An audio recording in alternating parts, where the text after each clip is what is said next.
Oh my God! The video is frustrating and scary all at the same time, and it's happening every single day across South Carolina. Last June, the Department of Education conducted a survey with 25 of the state's 81 school districts. On that one day, bus drivers reported nearly 400 vehicles illegally passing stopped buses. If that's an average day, that's 72,000 brushes with disaster each year in just 1/3 of the state's districts. I watched 4 videos from another school district, and it makes the hair on the back of your neck stand up. Every time you see one. Wes Fleming is the director of transportation for the Berkeley County School District. They don't have exterior cameras yet, but he says they're coming. They're testing a system right now because he says people are breaking the law in his district on a regular basis. Oh yeah, we get reports every day. Since I started investigating this, found out a couple of things. Number one, there aren't too many school buses across the state that have these stop arm cameras. Number two, there's confusion among some school districts about what exactly law enforcement needs to make a case. The director of transportation for the Charleston County School District, Curtis Norman, told me in an email he rarely gets reports of violations and says he's more concerned with the condition of the buses than adding cameras. Adding, there are severe limitations to the process. There has to be a front license plate visible and have to be able to visibly identify the driver in spite of window glare, silhouettes, and rain. And while the law says nothing about 2 license plates, Obviously, they ran the stop arm. We have video evidence of that. We just don't know who's driving the car. Fleming agrees with Norman on the confusion over how clear of a shot of the driver law enforcement needs from those cameras. We're here because I'm not real sure what you need to prosecute. Fleming met with officers from several jurisdictions in the county on Friday to see if the system that he's testing can give officers enough to write a ticket. In general, the answer is yes. State troopers will back that assertion up with wins in the courtroom. They tell me the cameras provided enough evidence for them to successfully prosecute 3 drivers in the Midlands and upstate since the school year started. When it comes to the condition of the fleet, Fleming says that's a whole different story. But if these cameras can help protect the kids who ride the current buses, old as they may be, that's his primary concern. As long as we're running old buses and we're having people pass them illegally at the safety of the children, we need to address it. It's a major hazard, and hopefully we can capture some information, get with law enforcement, and start pursuing some convictions in our area.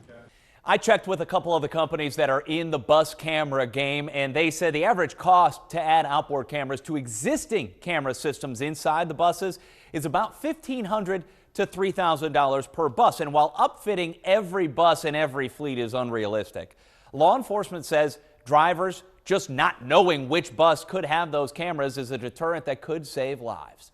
Brad Franko, News 2.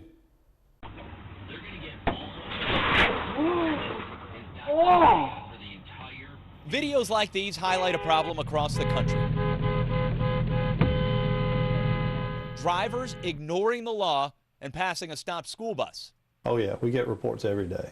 Wes Fleming is the Berkeley County School District's Director of Transportation. He says his drivers report at least a dozen violations every day. So he's taking advantage of a new state law that allows video from exterior cameras on buses to be used as evidence in court. But Berkeley County is the only school district moving toward using those cameras in the Lowcountry. Dorchester District 2 told me there's no money for it. Charleston County Schools Director of Transportation Curtis Norman told me in an email he rarely gets reports of stop-arm violations and that the law, the way it's written, makes it hard to justify the expense. I recently rode along with Sergeant Bob Barris of the Highway Patrol for a couple of early morning hours to survey the situation ourselves.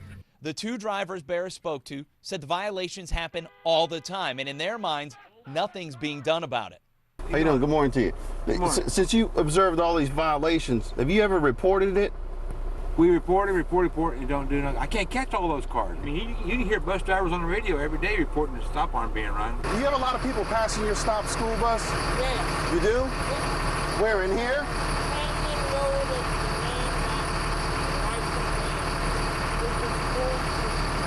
Do you report these violations? Yeah.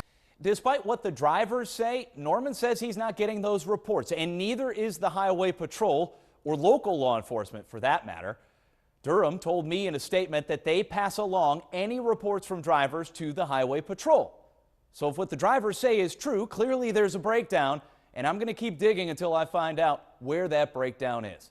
Brad Franco, News 2. News 2, always investigating. As we know, school buses carry precious cargo. Yet, motorists regularly ignore the red flashing lights and stop arms, putting children's lives in danger.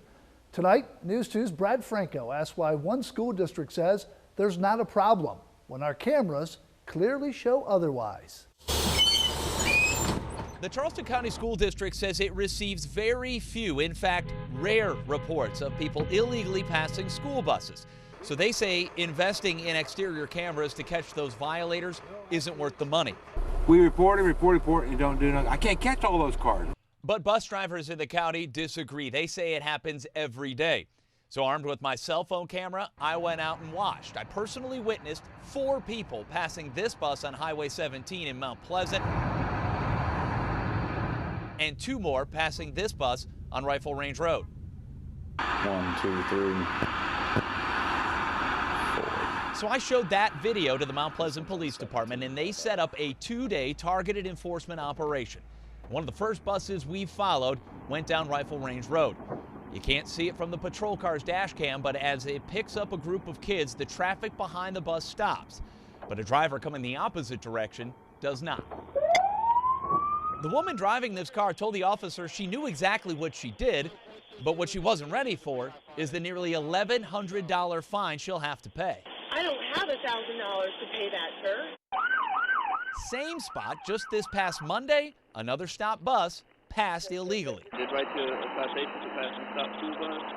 Unfortunately, the fine on that is $1,067.50. Bus drivers tell me they report these violations to their supervisors, and Durham School Services says they pass those reports along to the Highway Patrol. However, troopers say they only received 14 reports since the start of the school year in August, and we witnessed 8 in just a couple of days at only 2 different bus stops.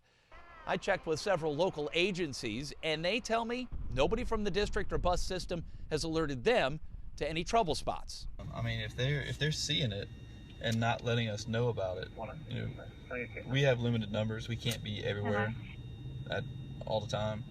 So if they let us know about it, bring it to our attention, we can do something about it, like we're doing now. Eventually, somebody's going to get hit, and there's no excuse for that. After repeated tries to get someone from the Charleston County School District to go on camera to respond to what my investigation found, they refused and instead sent me the standard "safety is our top priority" statement, but did not address any of my questions regarding the discrepancies between what bus drivers reported and we witnessed and their accounting of the number of stop arm violations. Brad Franco, News 2.